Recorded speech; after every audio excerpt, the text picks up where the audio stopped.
Ici Jean-Dominique Leduc, bienvenue au balado d'entretien Entre deux cases. Aujourd'hui, je reçois Emmanuelle Dufour, anthropologue et autrice de bande dessinée qui a notamment signé C'est le Québec qui est né dans mon pays, ainsi que Quand les élèves se révoltaient, en collaboration avec Francis Dupuis-Déry, tous deux publiés aux éditions Éco-Société. Emmanuelle Dufour, bonjour. Bonjour. Merci beaucoup d'avoir accepté mon invitation à passer au balado. Avant d'ouvrir les micros, on a effectivement constaté que nous nous étions jamais vraiment parlé. Mhm. Donc c'est un réel bonheur de vous avoir à l'émission. Pour le bénéfice des auditrices et des auditeurs, votre nom évoque évidemment la bande dessinée. Vous avez signé l'admirable bande dessinée C'est le Québec qui est né dans mon pays, publiée aux éditions Éco-Société en 2021. Et vous avez publié dernièrement Quand les élèves se révoltaient, manuel d'histoire avant l'effondrement, en collaboration avec Francis Dupuis-Déry, toujours chez Éco-Société. Vous occupez vraiment, dans le diaporama de la bande dessinée québécoise, vous occupez vraiment une place singulière. En êtes-vous au moins consciente? En fait, je vous dirais que dans le monde universitaire, c'est un peu la même chose. En fait, je pense que je suis un petit peu, tu sais, dans l'intercase là, pour prendre le vocabulaire de la BD, là, tu sais, que Oui. ce soit au niveau disciplinaire, tu sais, entre les études autochtones, l'éducation par les arts, l'anthropologie, que ce soit entre la bande dessinée, puis les sciences qualitatives. Tu sais, donc, je suis tout le temps un petit peu dans cette posture-là de mais je pense que je suis vraiment pas la seule. Puis c'est ce qui est beau dans la bande dessinée, c'est que tout le monde, en fait, on pourrait dire qu'il occupe une case assez singulière. Tu sais. Oui, mais de par la nature même aussi de votre production. C'est-à-dire que on est. J'ai un peu de mal à définir. Dernièrement, j'ai tourné une vidéo sur C'est le Québec qui est né dans mon pays. Et je crois avoir utilisé le terme d'essai graphique. Mhm. Euh, Parce que c'est de la bande dessinée, mais en même temps, c'est vraiment un travail de recherche. C'est une prise de position qui est claire. Et au Québec, de la bande dessinée dans ce créneau-là, et puis ça, je veux dire, en général, au Québec, la bande dessinée, elle est effervescente depuis les 20 dernières années. Donc, on peut dire que ce que vous faites, euh, ben, vous êtes vraiment dans un sillon qui est fort intéressant, puis c'est nouveau. Tu sais, on pourrait quand même penser à tu sais, des personnes comme Martin PM ou bien Ah oui, oui, Olivier oui. Germain. La seule différence, c'est parce que, mettons, Martin, l'enquête qu'il a faite là, pour sa BD Un sacrifice tout naturel, tu sais, je pense que ça lui a pris 5 ans à faire une enquête rigoureuse avec des demandes tu sais, d'accès. Tu sais, c'est un travail peut-être plus journalistique, mais en fait, je lui ai souvent dit, la grosse différence, c'est que lui, il ne s'inscrit pas il s'inscrit dans le milieu académique parce qu'il collabore avec les universités et tout ça, mais s'il aurait pu réaliser le même travail dans le cadre d'un doctorat, puis il aurait eu à défendre un petit peu ses assises théoriques puis tout ça, mais tu sais, des fois, c'est juste une question de où on s'insère ou le contexte. Je pense que c'est vraiment ça la grosse différence, en fait. Vous êtes de formation une anthropologue, c'est bien ça? Oui. Vous avez été la première au Québec à proposer en soutenance une thèse réalisée en bande dessinée. Mhm. Euh, Qu'est-ce qui a justifié ce choix-là? Puis en fait, j'aimerais savoir comment la bande dessinée est arrivée d'abord dans votre vie de lectrice, puis sur votre parcours professionnel. C'est une bonne question. Dans ma vie de lectrice, là, on peut remonter à vraiment, vraiment très, très tôt. Là, quand j'étais petite, c'était chaque semaine, je pense, chaque semaine, ma mère elle nous amenait à la librairie, puis on avait le droit de choisir, mon frère et moi, une bande dessinée. Mais là, ouais, ou tu sais, c'est peut-être aux 2 semaines. Là, maintenant que je le dis, je suis comme ça, mais ça fait un gros budget. Mais tu sais, pour elle, c'était vraiment la priorité. Tu sais, on n'avait pas des gros cadeaux de Noël ou à nos fêtes, mais il y avait vraiment beaucoup de livres chez nous. Fait qu'on a toujours, on a grandi avec beaucoup, beaucoup, beaucoup de livres. Après ça, puis on les relisait, les livres. Tu sais, mais là, tu sais, on était vraiment dans la bande dessinée franco-belge, là, mais tu sais, par exemple, les Schtroumpfs, là, je les connais pas mal par cœur. Tu sais, les petits classiques comme ça. J'étais fascinée notamment, c'est drôle, je le vois en ce moment par la forêt, la manière que Peyo, puis tu sais, mettons, Goscinny dessinait la forêt. Ça, c'est mes premiers émerveillements là, de la bande dessinée, c'était le décor, en fait, comment je trouvais ça beau. Tu sais, l'écorce, puis les mousses, puis c'était des forêts plus européennes, mais Puis par la suite, j'ai arrêté de lire la bande dessinée pendant longtemps. Puis un de mes colocataires, quand j'avais, je pense, 19 ans, était vraiment un fan, un maniaque, là. Puis c'est lui qui s'est mis à me réalimenter, notamment par les pôles d'abord. Puis Hmm. ensuite, il y avait vraiment une grande diversité. J'ai travaillé longtemps au milieu interculturel. Puis là, ben, il m'a fait découvrir comment la bande dessinée pouvait servir finalement de se projeter dans un ailleurs ou tu sais, d'être capable de se mettre dans la peau de des réalités complètement différentes. Et c'est par là que j'ai découvert, par exemple, Joe Sacco, Art Spiegelman. Puis là, pour moi, ça a été immense coup de cœur. Là. Puis, tu sais, un peu plus tôt, je disais que j'ai l'impression qu'il il y a beaucoup d'auteurs de BD, finalement, s'ils s'inscrivaient dans un programme, ben, ils pourraient le défendre. Tu sais, leur bande dessinée pourrait devenir finalement des maîtrises ou des doctorats. Ben, pour moi, Joe Sacco, ça a toujours été en fait de l'ethnologie postmoderne, tu sais, ou l'anthropologie critique. Même si Hmm. lui, il ne se définit jamais comme anthropologue, là, mais tu sais, tous les principes théoriques puis méthodologiques tu sais, qu'on met de l'avant dans nos courants, ben, tout s'y trouve. Puis moi, c'est vraiment en lisant Joe Sacco à l'époque, je voyageais, ça faisait une dizaine d'années que je voyageais à travers le monde, puis j'apprenais plus, j'avais mis une pause dans les études, puis j'apprenais plus au contact finalement du partage de quotidien, de communauté un peu partout, puis en lisant en même temps, puis Guy Delisle un peu aussi, mais surtout Joe Sacco, je me disais, il y a tout là-dedans, tu sais, il y a les postures théoriques, les fils Hmm. perceptifs, l'angoisse, le malaise, comment il conduit ses entrevues, est-ce qu'il y a un, tu sais, ce qu'on appelle les tick descriptions là, en anthropologie de Clifford Geertz. Il y a tout. Tu sais, puis l'analyse, ben, juste le fait qu'il choisit des extraits, qu'il les montre, qu'il les met en relation. Tu sais, bref. Fait que c'est vraiment là que j'ai commencé à me dire, j'avais commencé à faire des cours d'anthropologie tu sais, entre mes voyages, puis je me disais, OK, puis moi-même, j'utilisais beaucoup le cahier parce que j'étais tout le temps seule. Tu sais, ben, non, j'étais seule entre Oui, les 40 pays, mettons, tu sais, puis oui. j'avais vraiment besoin d'authentifier quelque chose, là, tu sais, d'avoir un fil conducteur, puis c'était beaucoup mon carnet de notes. Puis, puis là, je me rendais compte à quel point je pouvais dire certaines choses par écrit, pardon, puis certains illustrés, tu sais, ou faire des schémas, ou, tu sais. Puis je prenais beaucoup, beaucoup, beaucoup, beaucoup de photos aussi. Fait que ben, c'est un petit peu comme tout ça. Fait que j'ai décidé de retourner, quand j'ai retourné à l'école, je voulais aussi en apprendre davantage sur notre relation avec les Premières Nations. Puis j'avais découvert tellement ben pas découvert, j'avais rencontré tellement de Premières Nations ailleurs dans le monde. Tu sais, partage des quotidiens, j'avais appris un peu plus sur les réalités coloniales, puis tout ça, mais je connaissais absolument rien des Premières Nations de chez nous.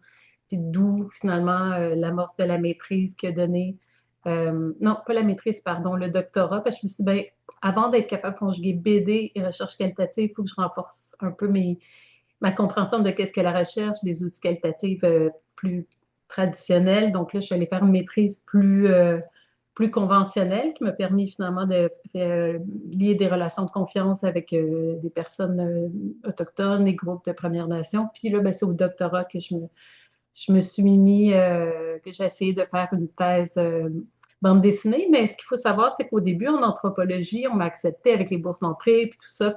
Mais on m'a dit, si tu veux faire tes petits dessins, par contre, c'est dans tes temps libres ou en annexe de Ah ta bon? pratique doctorale. Oui, c'est ça. Puis là, tu sais, on sait qu'on a beaucoup de temps quand on fait une thèse doctorale. On ne sait plus quoi faire tellement qu'on a de temps. Là, tu sais, c'est tellement facile. Mais vous comprenez que c'est ironique. Là. Fait que là, Oui. ben, je savais que ça allait être voué à l'échec. Puis ce qu'on me disait tout le temps, c'est ouais, mais les fois qu'on avait laissé faire de la recherche-création, c'était pas super niveau artistique, qu'est-ce que ça donnait.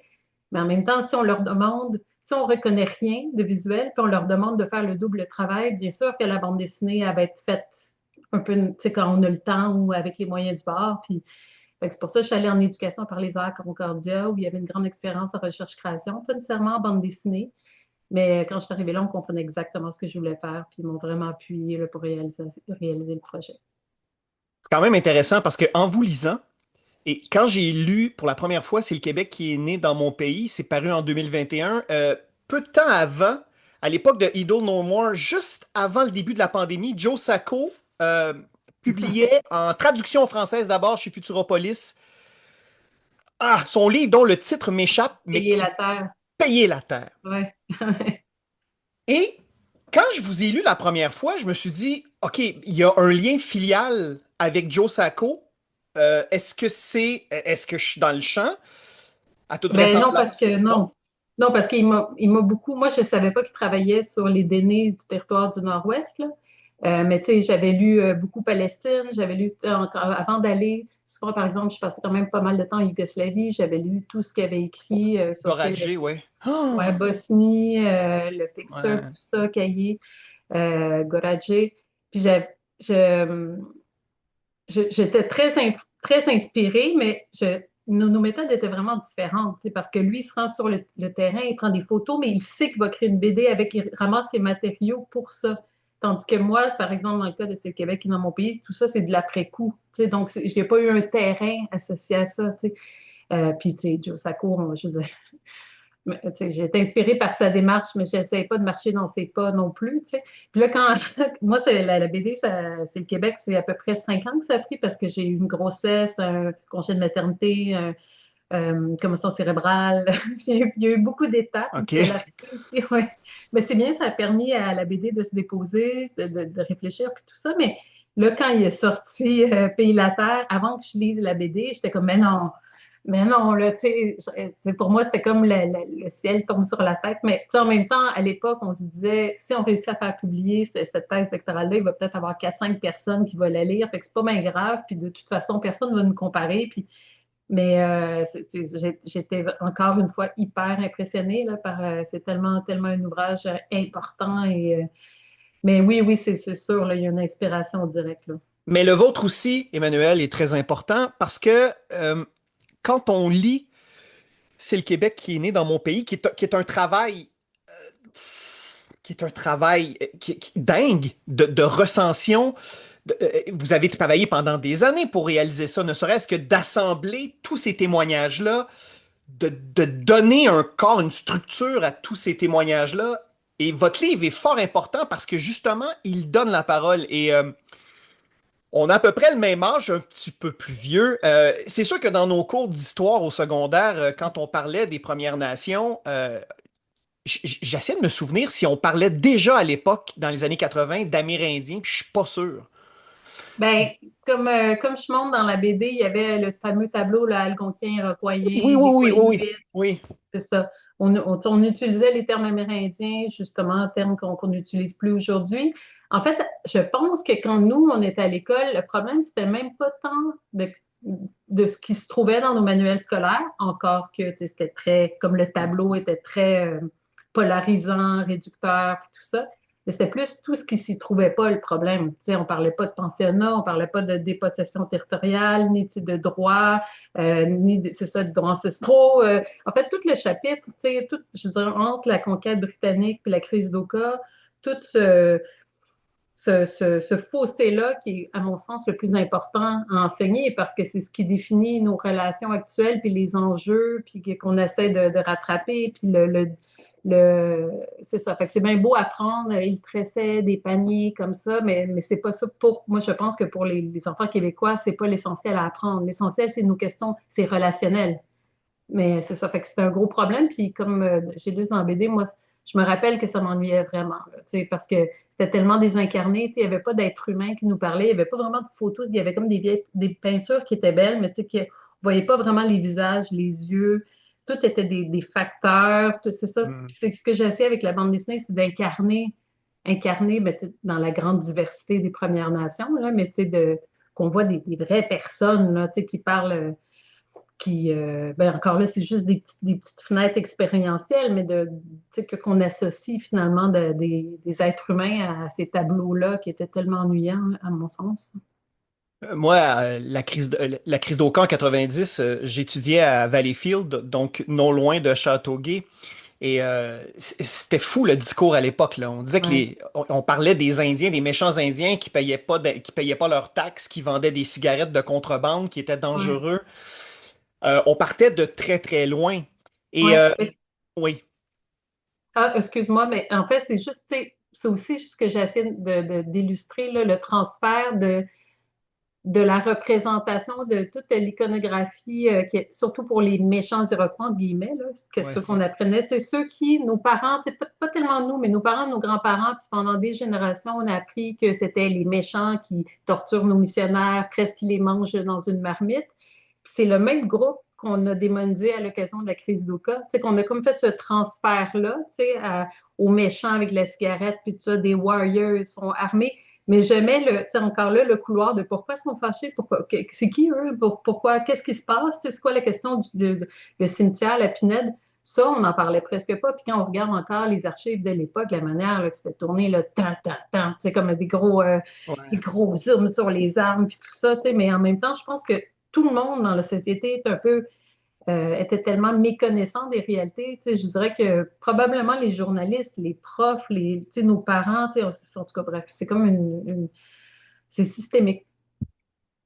Ce qui est intéressant aussi, Emmanuel, c'est que je trouve que votre travail s'inscrit dans un travail qui a été amorcé il y a quelques années au Québec, notamment avec les livres de Michel Hellman, Louis Rignard également. Et Ouais.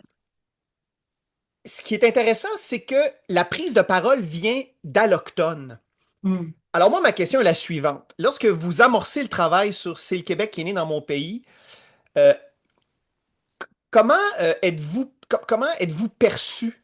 Est-ce qu'il y a de est-ce que vous sentez de la méfiance ou au contraire? Parce que en lisant le livre, clairement, on sent une ouverture totale et complète à votre égard, mais est-ce qu'il y a eu quand même des difficultés en cours de travail?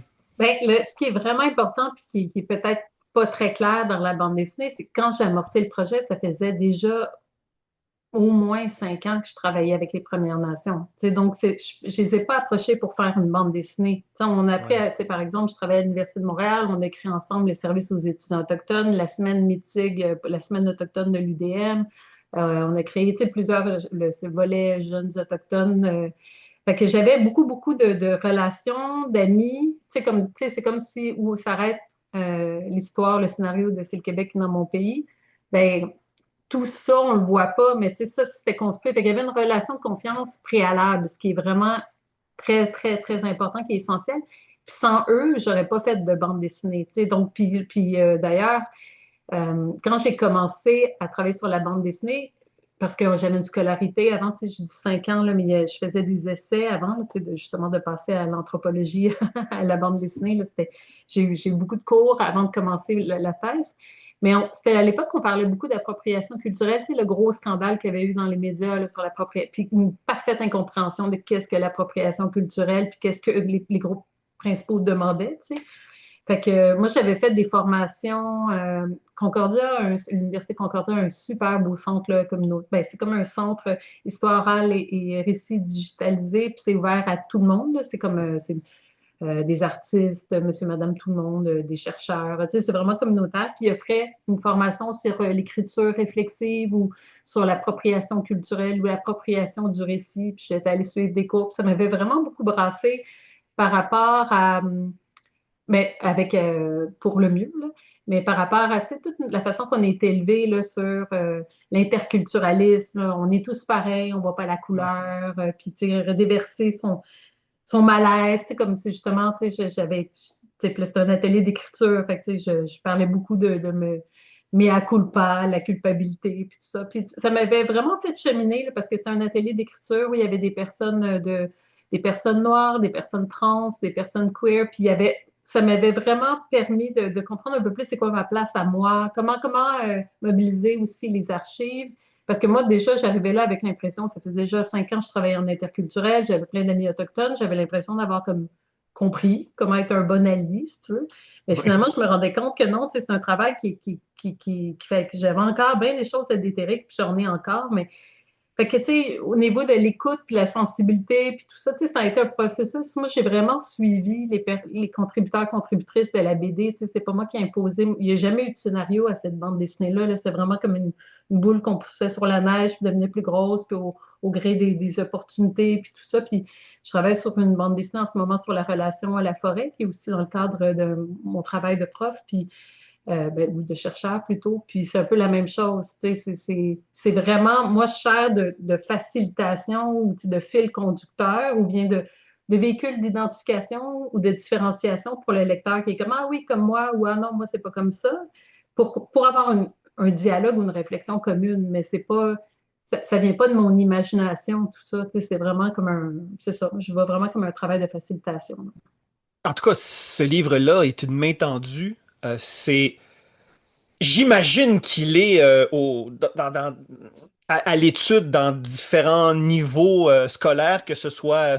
J'ose espérer que ça commence au secondaire, que ça se rend Oui, jusqu'à oui, oui. l'université.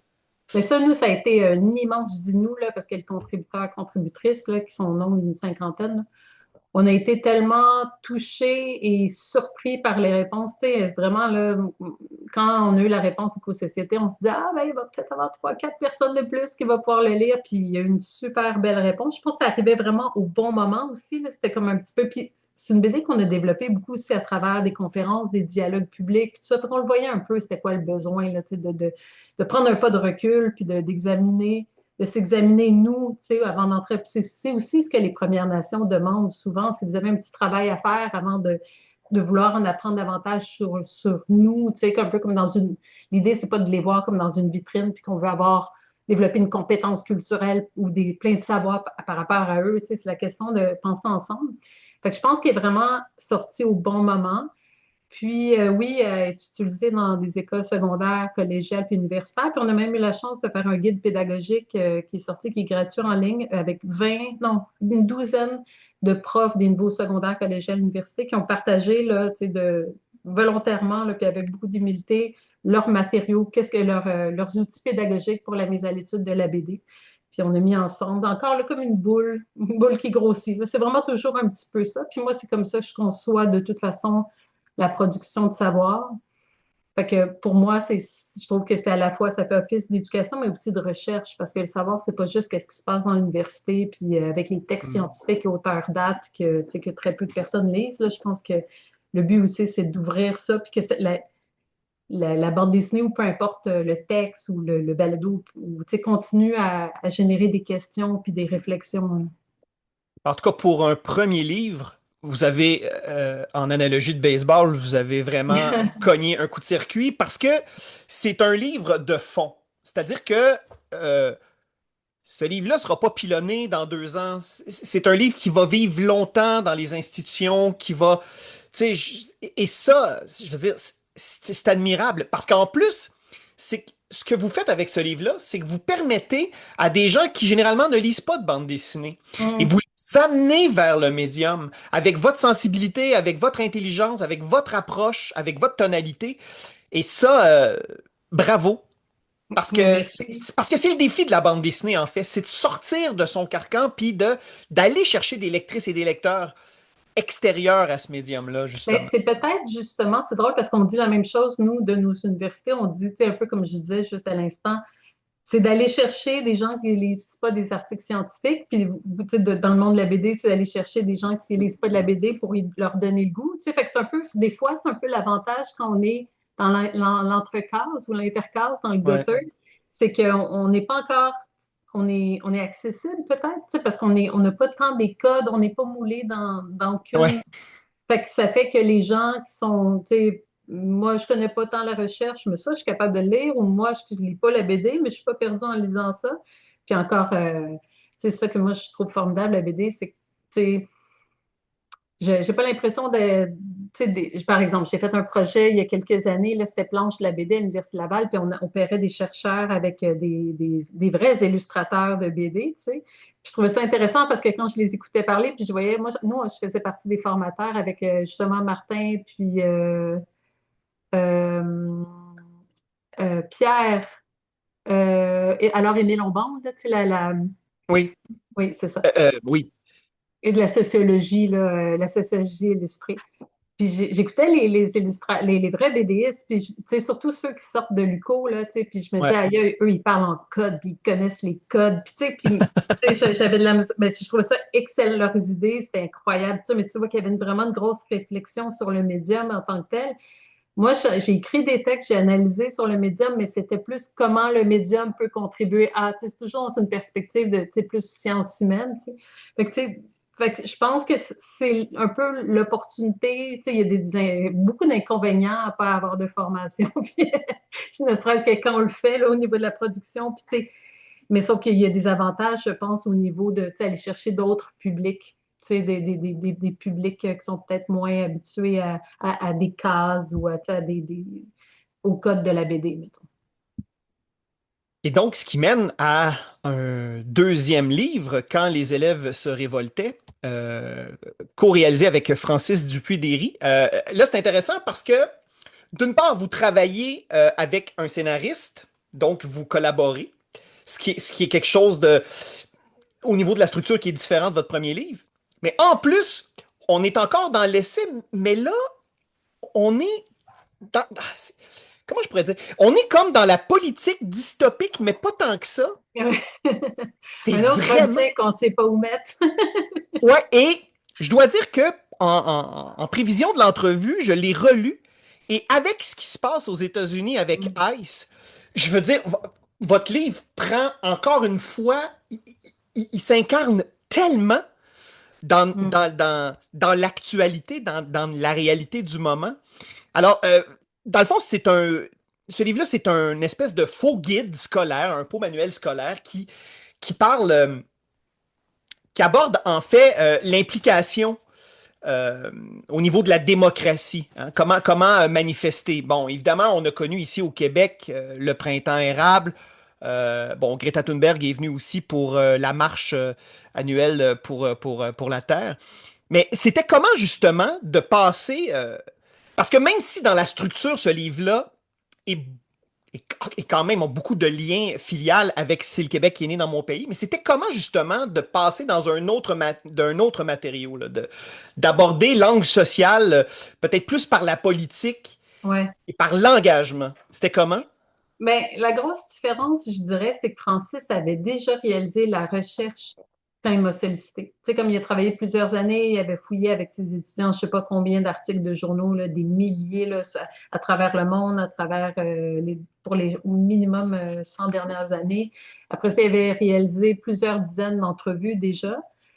Puis c'est Barbara, notre éditrice à Éco-Société, qui avait mis dans les mains C'est le Québec et dans mon pays quand il lui avait parlé qu'il voulait faire une bande dessinée parce que justement, sa recherche portait sur les jeunes, l'implication des jeunes, mais des jeunes en bas de 18 ans. Puis il y avait une étudiante, Francis répète souvent, il y a une étudiante qui lui avait dit, mais Francis, tu vas faire quoi avec ta recherche? Puis elle avait dit, ben, faire une monographie de 300 pages que personne ne va lire. Puis elle avait dit, mais non, mais ça fonctionne pas pour les jeunes, tu vas pas faire ça. Puis là, c'est là Ouais. qu'elle a fait, ah oui, OK. Bon, évidemment, c'est caricatural, là, je suis sûre que Francis avait une pensée plus complexe que ça, le connaissant. Mais Ouais. fait que là, c'est ça. Donc, il m'a approché. Et puis, c'est ça la grosse différence, c'est que là, je lisais ses articles scientifiques, je lui parlais, je lui posais des questions. Puis là, c'est ensemble qu'on a monté le scénario. Donc, j'ai fait quelques recherches complémentaires au niveau des images, mais aussi au niveau des exemples et tout ça. C'est drôle parce que même Francis faisait d'usine quand il était jeune. Fait que, il y avait d'usine punk un peu, là. Ouais, ouais, Fait ouais. que là, j'avais dit, ben, gars, essaie, fais le premier storyboard. Puis il est arrivé avec des gros cartons parce qu'il est vraiment, tu sais, on a fait des photocopies. Puis ça, il n'est pas super technologique. Mais il avait essayé de faire les premiers storyboards. Tu sais, puis je trouvais que c'était bien parce que ça l'a mis dans le bain. Tu sais. Puis il a fini par dire, bon, gars, je pense que chacun sa job. Tu sais. Mais on travaillait vraiment ensemble. Tu sais, je proposais des scénarios, il les modifiait. Le concept puis la structure, c'était peut-être un peu plus moi, mais le texte était beaucoup plus lui. Mais c'était vraiment là un travail d'équipe pour toutes les dimensions. Évidemment, l'illustration, c'est plus moi, mais on choisissait les images puis tout ça ensemble parce que c'était quand même sa recherche, tu sais. Fait que c'est ça la grosse différence. Mais il y a vraiment beaucoup de mécanismes, je pense, qui se ressemblent, tu sais, notamment l'utilisation d'archives, Ouais. la mobilisation de citations directes. Tu sais, là, dans le cas de quand les élèves se révoltaient, là, c'est des élèves qui ont été c'est issus des entrevues de Francis. Évidemment, là, la structure était différente parce qu'on est allé justement faire des photocopies là, dans une bibliothèque à l'UQAM là, de livres pédagogiques pour avoir une référence parce qu'on voulait que les gens reconnaissent des éléments visuels pour qu'ils Oui. s'identifient. Tu sais. Donc, savais-tu que les Les encadrés, mots les croisés. mots croisés. Et ça, Francis s'est fait vraiment un malin plaisir de définir les questions là, dans le mot croisé. Tu sais, même des questions de mathématiques là, pour savoir combien de temps la manif a le temps de marcher du point A à B avant de se faire arrêter par la police, des choses comme ça. Mais aussi au niveau des couleurs, tu sais, le mauve, c'était comme la polycopie de l'époque. Le rouge, c'était les livres en France. Le vert, c'était le... Fait que, bref, on a beaucoup joué avec ça, mais on trouvait ça intéressant d'inventer comme, tu sais, on pourrait dire, ben, c'est pas vraiment de la BD, mais encore là, tu sais, pour moi, la BD, c'est juxtaposition d'images et des fois texte, pas toujours. Non, effectivement. raconter une histoire, tu sais, fait que moi, je pense que ça rentre dans la grande famille. Et c'est un coup de maître parce que pour celles et ceux qui avaient lu C'est le Québec qui est né dans mon pays et qui tombent sur ce livre-là, malgré la collaboration, on est encore tout à fait, même si c'est un sujet autre, mais pas tant que ça finalement, mais on est tout à fait dans un livre d'Emmanuel Dufour. Et ça Avec aussi. celui-là, avec Francis, Oui, beaucoup. oui, oui, mais ce que je veux dire, c'est qu'un Oui, la un lecteur ou une signature. lectrice reconnaît votre signature dans le travail. Oui, oui. Ben, oui, je pensais pas à ce point-là, mais je pense que oui, finalement. Et ça, c'est pas banal parce que souvent, dans le fruit d'une collaboration, ça se dilue un peu. Parfois, il y a une perte de chaleur ou en tout cas, on sent que tout à coup, il y a des compromis un peu plus. Et là, quand les élèves se révoltaient, pas du tout. C'est une lecture très, très fluide, très dense aussi, hein. C'est très Ouais, copieux. ouais, ça va être tout le temps mon. Ça, je pense que ça fait partie de la signature très dense. Mais tu sais, il faut dire que c'est encore Barbara, c'est la même éditrice d'Éco-Société qui a travaillé avec nous. Puis Francis était hyper ouvert. Tu sais, c'était sa recherche, mais il n'était pas comme mes données, ma recherche. Là. Tu sais, comme, je me rappelle quand je lui ai proposé le concept dystopique là, tu sais, tu sais, l'après-effondrement, puis tout ça. Au début, il était un peu perdu d'avant, après, puis tout ça. Puis il a pris une nuit, puis le lendemain, il était comme j'embarque. Tu sais, comme il était vraiment hyper willing, puis généreux. Puis fait que ça fait que c'est possible parce que on n'a pas eu l'impression de tirer la couverte chacun de notre bord. Là. Je pense que c'était vraiment comme un. On savait que le texte un petit peu plus lui, puis le dessin c'était un peu plus moi, mais il y avait vraiment une belle collaboration. Puis ça aussi, ça s'est étendu sur plusieurs années. Je pense même que Francis m'a approché pour cette BD-là. Ah non, ça se peut pas, j'allais dire avant que l'autre BD sorte, mais ça se peut pas, mais Ouais. quelques mois après, là, tu sais, ça s'est vraiment étalé sur plusieurs années, ça aussi. D'ailleurs, ce livre est en lice au prix des collégiens. Ah ouais, Donc, donc un livre qui est lu par les cégeps à travers le Québec.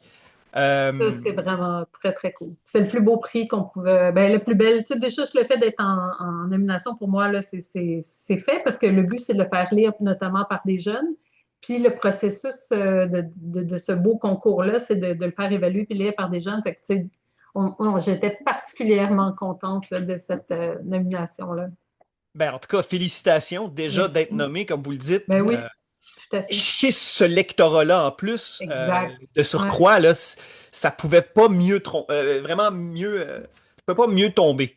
Mais tu sais, Euh, comme à la base, peut-être juste dire, tu sais, à la base, quand on a commencé à travailler avec Francis, je lui demandais, oui, mais à qui s'adresse la BD que tu veux faire, tu sais. Puis lui, déjà, c'était les jeunes, tu sais, comme. Puis là, je disais, bon, c'est ça, tu sais, Francis et moi, j'ai des enfants, pas Francis. Tu sais, on n'a pas la même posture politique, tu sais. Fait que, tu sais, c'est ça que lui, il était plus, oui, pour les inciter. Puis moi, je disais, oui, mais tu sais, ça dépend comment.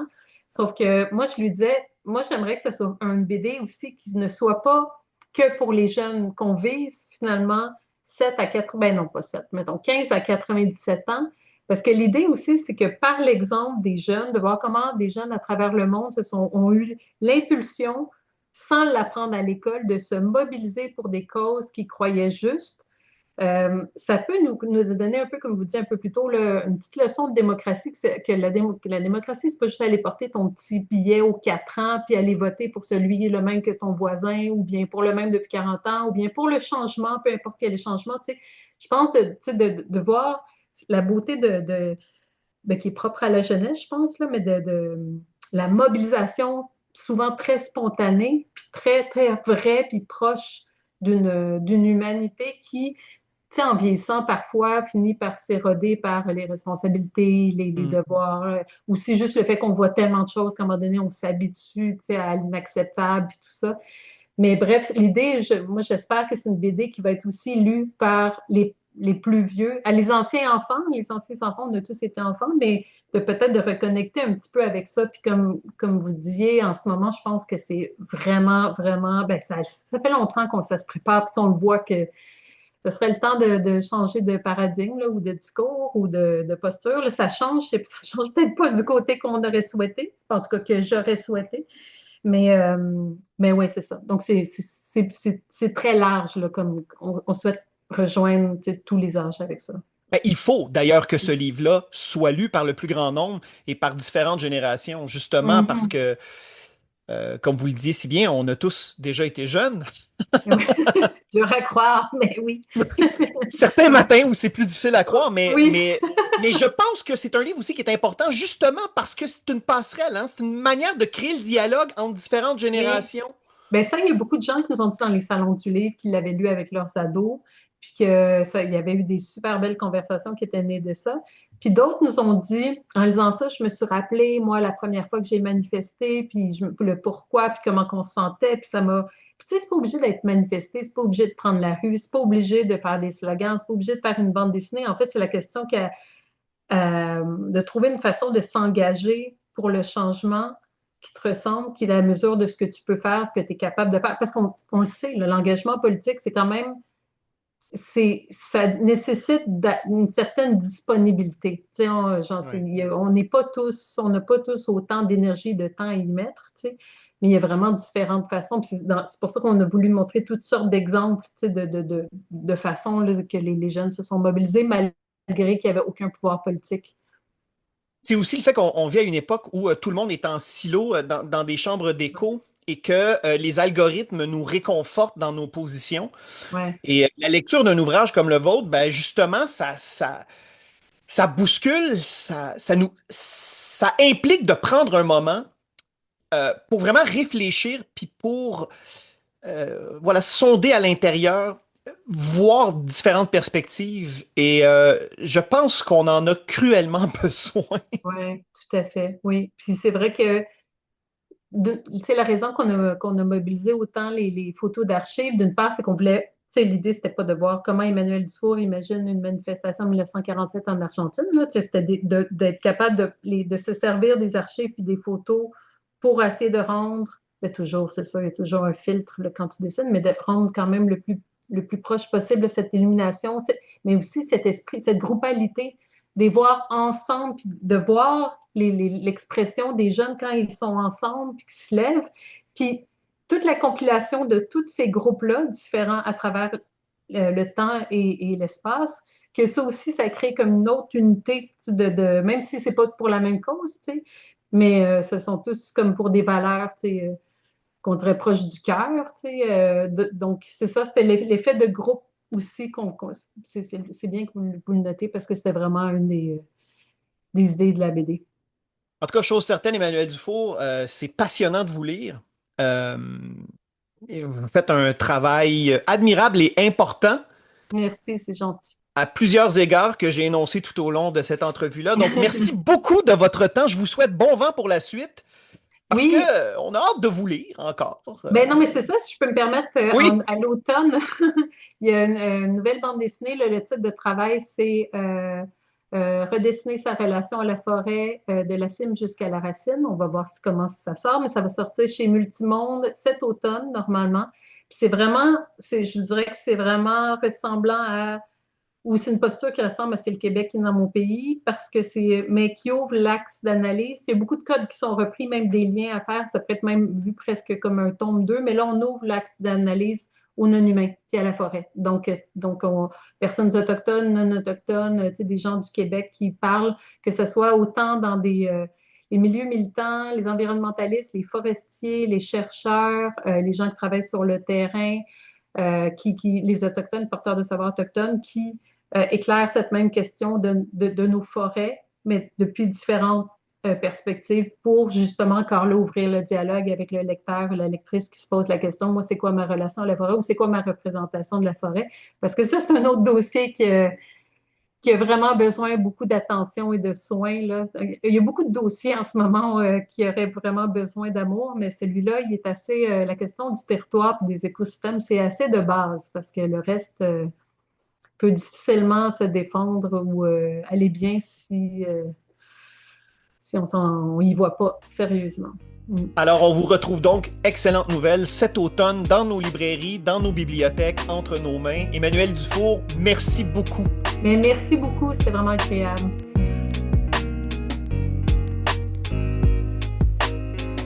Pour suivre Emmanuel Dufour, rendez-vous au emmanueldufour.com. Indicatif sonore, Xavier Pinchot. Pour suivre mes différentes activités de médiation culturelle en bande dessinée, rendez-vous au jean-dominique-leduc.ca. À bientôt.